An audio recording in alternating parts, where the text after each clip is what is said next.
सभी को नमस्कार। स्वागत है आप सभी का लर्न एंड फन पे, जहाँ पे टीचर्स आपको दिल और दिमाग दोनों से पढ़ाते हैं। और आज हम लोग लेक्चर नंबर 5 के लिए मिले हैं। लेक्चर नंबर 5 शायद एक आध 2-3 दिन पहले आ जाना चाहिए था, लेकिन हमने एक सेशन डाला था यहाँ पे कि कैसे हम लोग कुछ गलतियाँ कर रहे हैं उनको ठीक करें जीवन में, कैसे अपने हाफ ईयरली मार्क्स को थोड़ा सा बेहतर कर सकते हैं, इम्प्रूव कर सकते हैं। तो ये सारी बातें भी डालना बहुत ज़रूरी रहता है। बच्चे बहुत डिमांड कर रहे थे, कह रहे थे कि सर कुछ ऐसी चीज़ें बता दो, टिप्स बता दो। और अगेन मैं जब कोई भी टिप वाली वीडियो बनाता हूँ तो मेरे से आपने नोटिस किया होगा, मतलब मुझे ऐसा लगता है मैं ज़्यादा बोल नहीं पाता, मतलब ऐसे कोई बहुत मोटिवेशनल बातें मेरे मन से निकलती नहीं है, क्योंकि मुझे ऐसा लगता है कि जो सच है वो ज़्यादा बोलना चाहिए। दुनिया हिला देंगे, चीर देंगे, फाड़ देंगे, 15 दिन में टॉप कर देंगे, ये सब अनरियलिस्टिक बातें हैं। अगर आप 40% वाले बच्चे हैं तो आप 15 दिन में टॉप कैसे करेंगे? मतलब चांसेस तो बहुत कम है, तो करिश्मा है। 15 दिन में टॉप वो कर सकता है जिसके 90% मार्क्स आ रहे थे, अब वो 95%, 96% ला सकता है। हमेशा देखो, टॉपर बनना का गोल जीवन में होना चाहिए, लेकिन हमेशा अपने से बेहतर बनना सबसे पहला गोल होना चाहिए।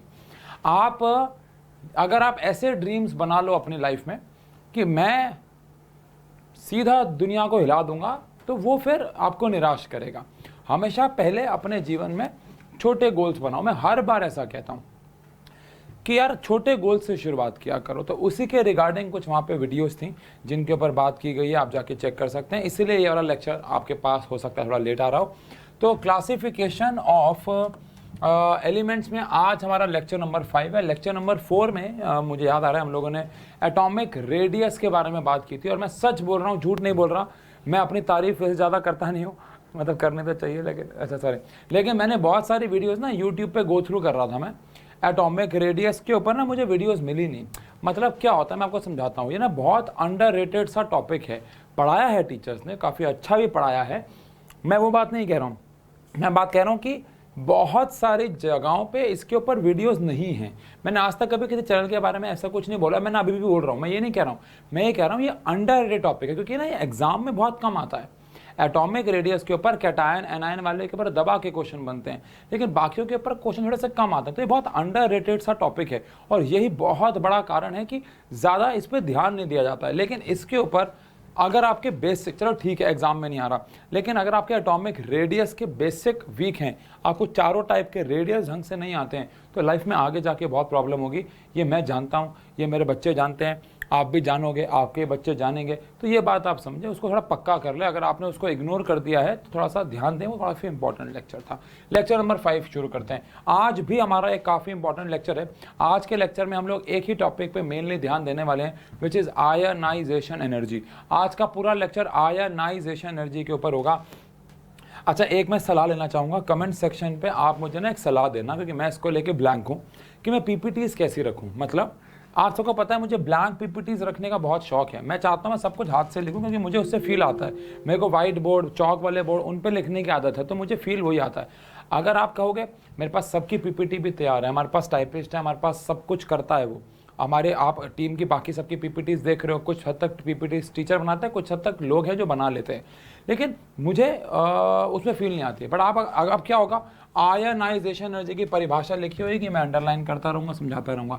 अगर आप ऐसा चाहते हो कि मालिक लोग तो आप ही हो, अगर आप चाहते हो ऐसा, तो ऐसा किया जाएगा। आप बस कमेंट सेक्शन पे बता देना मुझे इस वाली वीडियो के कि पीपीटीज कैसी चाहिए आपको, लिखी लिखाई चाहिए, मैं अंडरलाइन करूँ या मैं हाथ से लिखूं, क्योंकि मेरी राइटिंग भी तो बहुत ज़्यादा प्यारी, सुंदर, सुशील है, तो वही प्रॉब्लम हो सकती है। ठीक है, ऑल दो कुछ चीज़ों की हम पीपीटी बना के लाते हैं, ऐसी बात नहीं है, लेकिन जहाँ पे फील चाहिए होता है वहाँ पे मैं हाथ से लिखता हूँ। जैसे कि आज का टॉपिक जो कि बहुत ही ज़्यादा खतरनाक टॉपिक है, विच इज़ आयनाइजेशन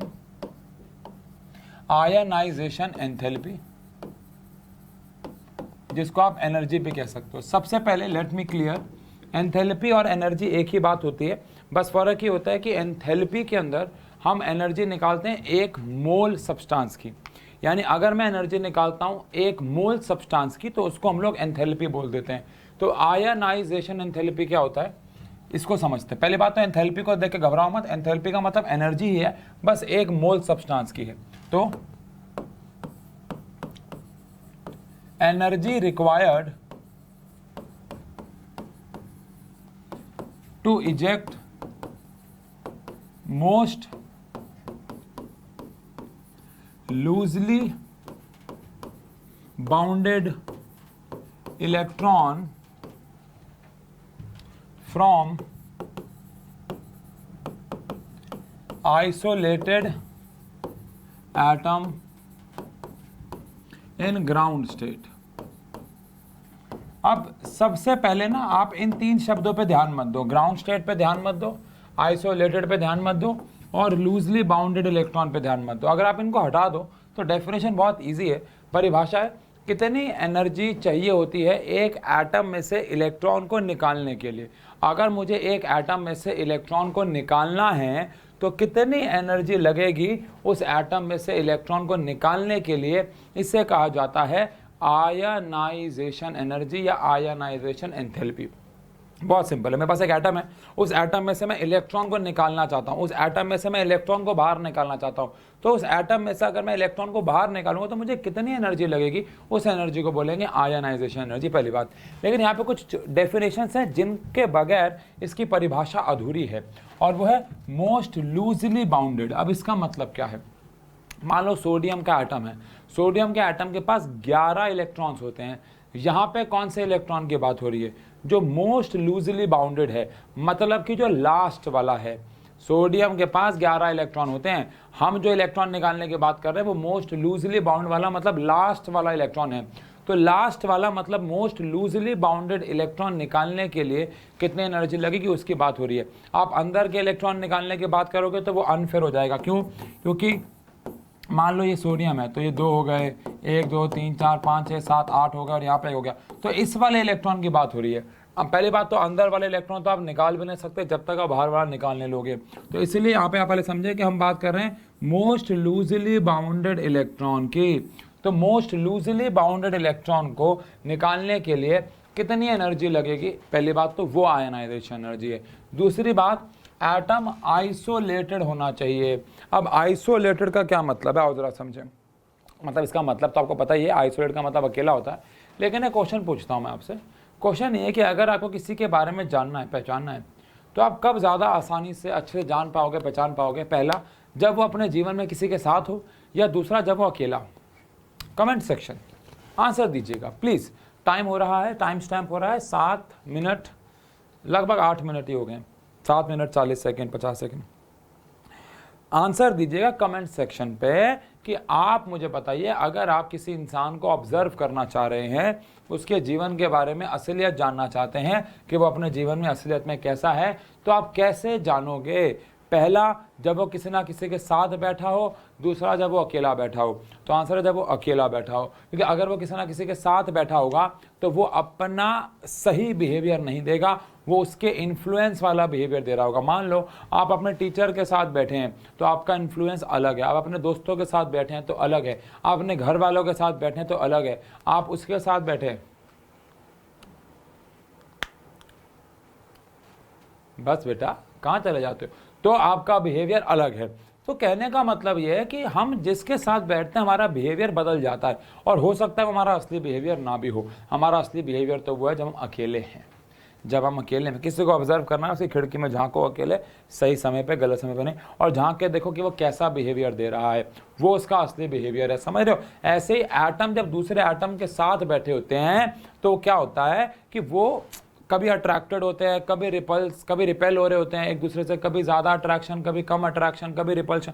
तो फिर वो इन्फ्लुएंस आता है, और इन्फ्लुएंस आने की वजह से जो आंसर है वो गलत आता है। इसीलिए अगर आपको सही आंसर निकालना है तो वो निकलेगा मोस्ट लूजली बाउंडेड से, और साथ ही साथ आइसोलेटेड एटम से। अब यहाँ पे एक शब्द आ रहा है ग्राउंड स्टेट। अब ये ग्राउंड स्टेट का मतलब क्या होता है?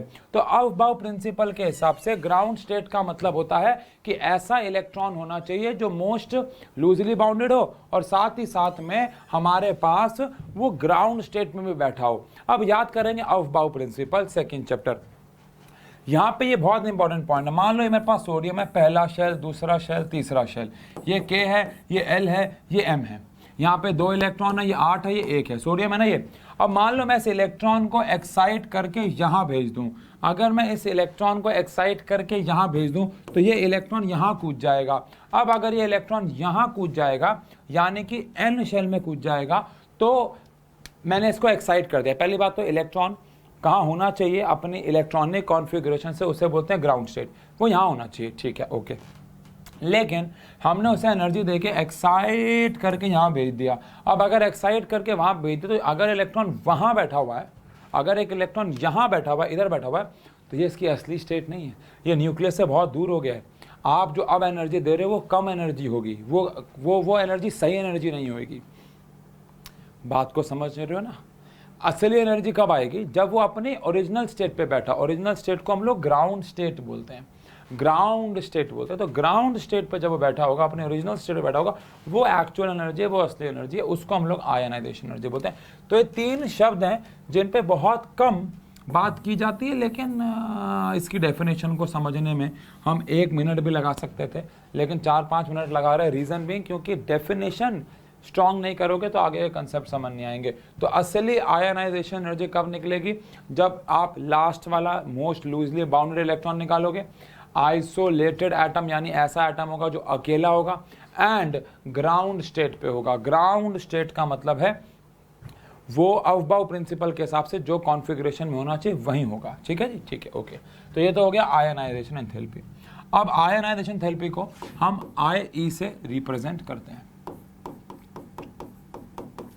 अब अगर किसी की आयनाइजेशन एंथैल्पी कम है, इसका मतलब है इलेक्ट्रॉन निकालना इजी है। तो मैं यहाँ पे एक पॉइंट लिख देता हूँ, ये आपको आगे के पॉइंट्स को पढ़ने में काम आएगा। अगर आयनाइजेशन एनर्जी कम है तो easy to eject electron, electron निकालना बहुत ज़्यादा आसान है। और अगर आयनाइजेशन एनर्जी ज़्यादा है तो डिफ़िकल्ट टू इजेक्ट इलेक्ट्रॉन, तो फिर इलेक्ट्रॉन को इजेक्ट करना बहुत ज़्यादा मुश्किल हो जाएगा। अगर आयनाइजेशन एनर्जी कम है तो इजी टू इजेक्ट इलेक्ट्रॉन, और अगर आयनाइजेशन एनर्जी बहुत ज़्यादा है तो इलेक्ट्रॉन को निकालना बहुत डिफ़िकल्ट हो जाएगा। अब ये सारी बातें आपको आगे काम आएंगी, जहाँ पे हम पढ़ने वाले हैं कि भैया आयनाइजेशन एनर्जी कौन कौन से फैक्टर्स पे डिपेंड करती है। उससे पहले हम यहाँ पे एक पॉइंट के बारे में बात करते हैं, थोड़ा सा इंपॉर्टेंट पॉइंट है, ध्यान रखिएगा। थोड़ा सा यहाँ पे आपको थोड़ा सा ध्यान देना है पॉइंट को। हम एक्चुअली शुरू कर रहे हैं फैक्टर्स अफेक्टिंग आयनाइजेशन एनर्जी, लेकिन उसमें भी फैक्टर्स के अंदर फैक्टर्स आएंगे, थोड़ा ध्यान रखना। Factors affecting value of ionization energy, factors affecting value of ionization energy. Ionization energy को इफेक्ट करने वाले कौन कौन से फैक्टर्स हैं? सबसे पहला तो है साइज। सबसे पहला तो है साइज। आपके हिसाब से अगर किसी एटम का साइज बढ़ेगा तो उससे इलेक्ट्रॉन निकालना आसान होगा या मुश्किल होगा? आप क्या कहना चाह रहे हो? मन में कह लो, आंसर कमेंट पे लिखने की जरूरत नहीं, बहुत नॉर्मल सा सवाल है। आपके हिसाब से अगर एक एटम से इलेक्ट्रॉन निकालना इजी है, या उल्टा समझते हैं, अगर मान लो एक एटम का साइज बड़ा है तो इलेक्ट्रॉन निकालना इजी है, डिफिकल्ट है, और अगर साइज छोटा है तो इलेक्ट्रॉन निकालना इजी है, डिफिकल्ट है? ठीक है, सोच लिया। तो आंसर है जो साइज है आयनाइजेशन एनर्जी उससे इनवर्सली प्रोपोर्शनल है। इसका मतलब यह है कि अगर किसी एटम का साइज जो है वो ज़्यादा है, इसका मतलब यह है कि उससे इलेक्ट्रॉन निकालना इजी है, और अगर इलेक्ट्रॉन निकालना इजी है तो आयनाइजेशन एनर्जी ऑटोमेटिकली कम हो जाएगी। तो इस पॉइंट को समझें अगर, तो इसका मतलब यह है कि अगर किसी का साइज ज़्यादा है तो ऑब्वियस सी बात है उससे इलेक्ट्रॉन इजेक्ट करना इजी हो जाएगा, और अगर इलेक्ट्रॉन इजेक्ट करना इजी हो जाएगा तो आयनाइजेशन एनर्जी कम हो जाएगी। ये कॉमन सेंस वाली बात है। इसका मतलब ये है कि साइज और आयनाइजेशन एनर्जी आपस में इनवर्सली प्रोपोर्शनल हैं। आपस में इन्वर्सली प्रोपोर्शनल हैं। साइज बढ़ेगा तो इलेक्ट्रॉन इजेक्ट करना इजी हो जाएगा, इलेक्ट्रॉन इजेक्ट करना इजी हो जाएगा तो आयनाइजेशन एनर्जी कम हो जाएगी। इसका उल्टा ऑब्वियस सी बात है पॉसिबल है। चलो अब आप मुझे बताओ लेफ्ट टू राइट और टॉप टू बॉटम, जल्दी जल्दी। हमने ट्रेंड्स पढ़ रखे हैं, तो लेफ्ट टू राइट और टॉप टू बॉटम जल्दी से बात करो कि लेफ्ट टू राइट और top to bottom ionization energy बढ़ेगी या कम होगी। हाँ जी, मन में आंसर दो जल्दी जल्दी, ऑफलाइन सेंटर बना दो इसको, ठीक है ना।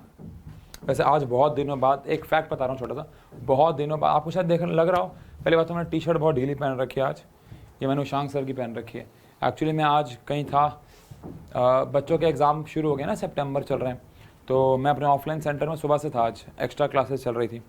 और वैसे तो मैं अपने घर वाले स्टूडियो में शूट करता हूँ, लेकिन आज मैं बहुत दिनों बाद अकेडमी वाले स्टूडियो में शूट कर रहा हूँ। थोड़ा लाइटिंग वाइटिंग में फ़र्क दिख रहा होगा आपको शायद, पता नहीं, टी शर्ट में तो फ़र्क दिख रहा होगा। उशांक सर की पहन रखी है मैंने। Left to right top to bottom ionization energy जल्दी से, तो आंसर है लेफ्ट टू राइट। अगर हम जाएंगे लेफ्ट टू राइट अगर हम जाएंगे तो साइज क्या होगा, साइज क्या होगा, साइज क्या होगा, साइज छोटा। साइज छोटा होगा तो इलेक्ट्रॉन निकालना मुश्किल हो जाएगा, इलेक्ट्रॉन निकालना मुश्किल होगा तो आयनाइजेशन एनर्जी बढ़ेगी। तो लेफ्ट टू राइट जाने पे आयनाइजेशन एनर्जी बढ़ेगी। Top to bottom, top to bottom, top to bottom, ऊपर से नीचे आएंगे साइज बढ़ेगा, साइज बढ़ेगा तो इलेक्ट्रॉन निकालना आसान होता चला जाएगा, आसान होगा तो आयनाइजेशन एनर्जी कम होती चली जाएगी। रीज़न चाहिए तो रीज़न भी है लेफ्ट टू राइट जाने पे, क्योंकि साइज जो है वो छोटा होता है इसलिए आयनाइजेशन एनर्जी बढ़ जाएगी। और टॉप टू बॉटम आने पे साइज जो है वो बढ़ता है, साइज अगर बढ़ेगा तो आयनाइजेशन एनर्जी कम हो जाएगी। तो ये लेफ्ट टू राइट का पंगा आप समझ सकते हैं। अच्छा, अब क्योंकि आप लेफ्ट टू राइट का पंगा समझ गए हो तो यहाँ पे अब हम लोग एक बात करते हैं, और वो है कि जब कोई एटम इलेक्ट्रॉन डोनेट करता रहता है तो उसकी आयनाइजेशन एनर्जी के साथ क्या होता है। मैंने कहा था आपको फैक्टर्स के अंदर सब फैक्टर्स आते चले जाएंगे। तो एक नोट का पॉइंट आ रहा है, सुनने वाली बात है, सुनने वाली बात है भाई। मान लेते हैं आपके पास एल्यूमिनियम है और आपने एल्यूमिनियम से पहला इलेक्ट्रॉन निकाल लिया, आपने एल्यूमिनियम से पहला इलेक्ट्रॉन निकाल लिया। पहला इलेक्ट्रॉन निकालने के लिए आपको आयनाइजेशन एनर्जी लगी मान लो फर्स्ट, फिर आपने एल्यूमिनियम से दूसरा इलेक्ट्रॉन निकाला, दूसरा इलेक्ट्रॉन निकालोगे तो चार्ज +2 आ जाएगा, और उस केस में जो आयनाइजेशन एनर्जी लगेगी मान लेते हैं वो लगेगी सेकेंड। तीसरा, आपने एल्यूमिनियम से 2 इलेक्ट्रॉन जो है वो निकाल चुके हो, अब तीसरा भी निकालने वाले हो। अब अगर आप एल्यूमिनियम से तीसरा इलेक्ट्रॉन भी निकालोगे तो उस केस में आपकी जो आयनाइजेशन एनर्जी लगेगी वो Ie3 लगेगी। ये समझ में आया? पहला इलेक्ट्रॉन निकाला तो अलग आयनाइजेशन एनर्जी लग सकती है, दूसरे में अलग, तीसरे में अलग, चौथे में अलग। अब मेरा सवाल आपसे ये है, आपके हिसाब से ये तीनों आयनाइजेशन एनर्जी एक दूसरे से बराबर होंगी, कोई एक कम होगी, कोई एक ज़्यादा होगी, क्या होगा? कमेंट सेक्शन में इसका आंसर टाइम स्टैम्प के साथ, विच इज़ 18 मिनट लगभग 30 सेकेंड्स। जल्दी टाइम स्टैम्प के साथ, जल्दी। मैं जादूगर, मेरा नाम गोगा, मेरे जैसा कोई दूजा ना होगा। चलो जी, आई होप आपने आंसर दे दिया है। और आपने अगर आंसर दिया है कि ionization energy first, ionization energy second और आयनाइजेशन एनर्जी थर्ड में सबसे ज़्यादा आयनाइजेशन एनर्जी कौन सी होगी, अगर आपने आंसर दिया तीनों बराबर होंगी तो आपने थोड़ा सा गलत कर दिया है। अगर आपने आंसर दिया है कि फर्स्ट वाली ज़्यादा होगी तो भी आपने गलत कर दिया है, क्योंकि थर्ड वाली आयनाइजेशन एनर्जी ज़्यादा होगी, थर्ड वाली आयनाइजेशन एनर्जी ज़्यादा होगी। अब इसका रीज़न क्या है मैं भी बोल के लिखवा भी दूंगा, चाहे आप लिख लेना, लेकिन कॉमन सेंस ये कहती है कि जब हम लास्ट क्लास में हमने क्या पढ़ा, लास्ट लेक्चर क्यों इंपॉर्टेंट है, देखो अब आज काम आ रहा है, भले उनकी परिभाषाएं नहीं आएंगे लेकिन वो काम आएगा। लास्ट लेक्चर में हमने पढ़ा कि अगर आप एक एटम से इलेक्ट्रॉन निकालते रहते हो, मतलब उसे कैटायन बनाते रहते हो, तो उसका साइज छोटा होता रहता है। सही बोल रहा हूँ? अब अगर साइज छोटा होता चला जाएगा तो इलेक्ट्रॉन निकालना मुश्किल होता रहेगा, इलेक्ट्रॉन निकालना डिफिकल्ट होता रहेगा यार। और अगर इलेक्ट्रॉन निकाल, जैसे आपने एल्यूमिनियम से एक इलेक्ट्रॉन निकाल लिया, एल्यूमिनियम प्लस बन गया, अब इसका साइज और छोटा हो गया। फिर एल्यूमिनियम +2 बन गया और छोटा हो गया, एल्यूमिनियम +3 बन गया और छोटा हो गया। अब अगर इलेक्ट्रॉन अगर इनका साइज छोटा होता चला जा रहा है, छोटा होता चला जा रहा है, तो इलेक्ट्रॉन निकालना मुश्किल हो जाएगा। इलेक्ट्रॉन निकालना मुश्किल हो जाएगा तो आयनाइजेशन एनर्जी जो है वो बढ़ती चली जाएगी बच्चों। तो आयनाइजेशन एनर्जी बढ़ती चली जाएगी। आप चाहो तो आंसर इसके, जब आप ये नोट करोगे, वीडियो को पॉज करके मैं साइड हटता हूँ, नोट कर लो। नोट करने के बाद जब आप उसमें लिखोगे तो मैं लिखवा देता हूँ, क्या लिखोगे? Whenever atom donates electron,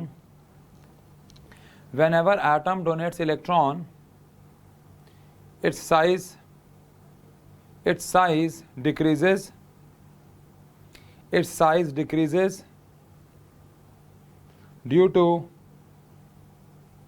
due to increase in effective nuclear charge, जो कि हम बात कर चुके हैं। Its size decreases due to increase in effective nuclear charge, due to which it is difficult to eject electron,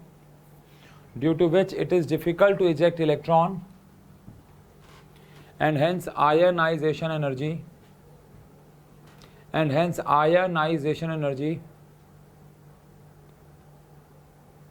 increases। ठीक है। Although एक क्वेश्चन देता हूं मैं आपको होमवर्क में सोचने के लिए, बाकी सब के लिए ऐसा होता है कि भैया थर्ड वाली आयनाइजेशन एनर्जी सबसे ज़्यादा होती है, फिर सेकेंड वाली, फिर फर्स्ट वाली। लेकिन जो alkali metals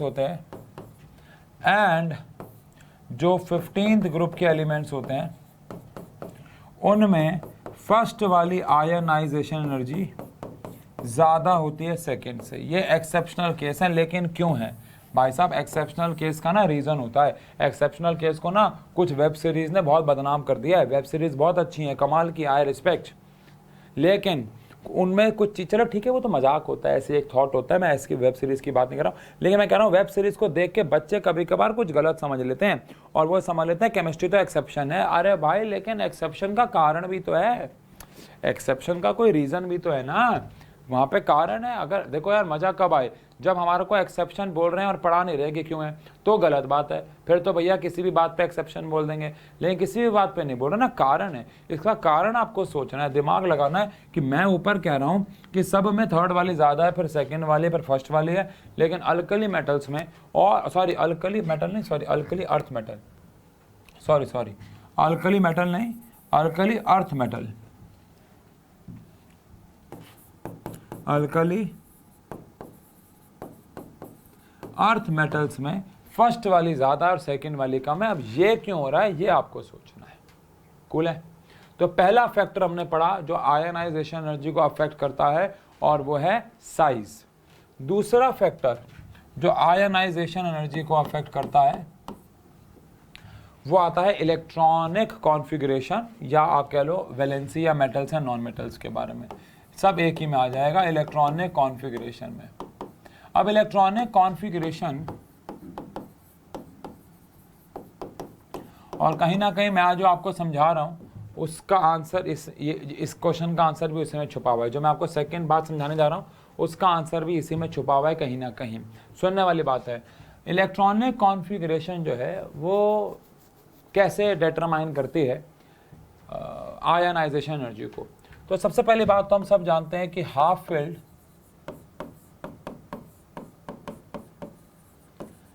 and fully filled orbitals जो होते हैं वो बहुत स्टेबल होते हैं। ये हमने स्ट्रक्चर ऑफ एटम में पढ़ा हुआ है कि हाफ फिल्ड और फुली फिल्ड ऑर्बिटल्स बहुत ज़्यादा स्टेबल होते हैं। अब अगर हाफ फिल्ड और फुली फिल्ड ऑर्बिटल स्टेबल होंगे तो उनसे इलेक्ट्रॉन निकालना आसान होगा या मुश्किल होगा?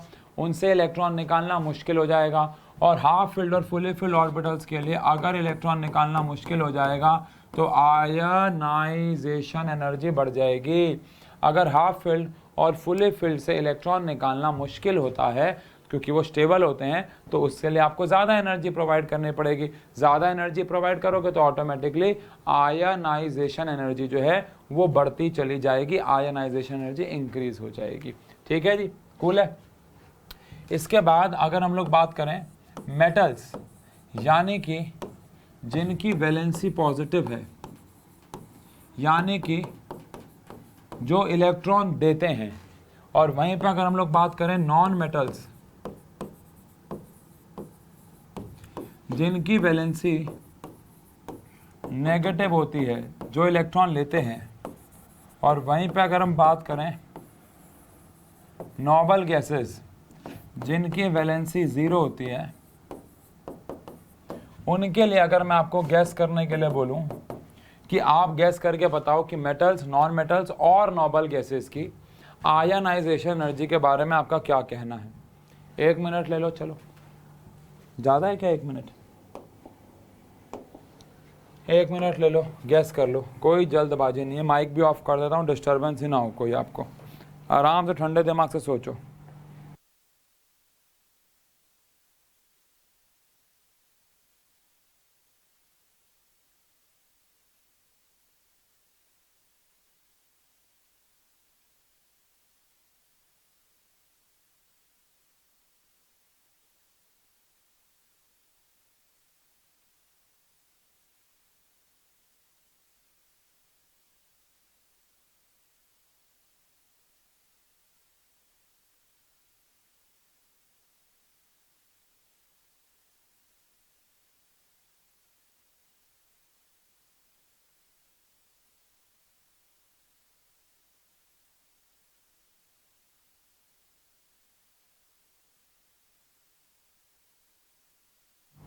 डन है जी, हो गया, दिमाग लगा लिया। ओह माय गॉड, चलिए ठीक है ठीक है ठीक है। आई होप आपने इसके आंसर दे दिए होंगे, सोच लिया होगा कि आयनाइजेशन एनर्जी ज़्यादा है या आयनाइजेशन एनर्जी कम है। और ज़्यादा मुश्किल तो सवाल था नहीं, है सोच लिया है?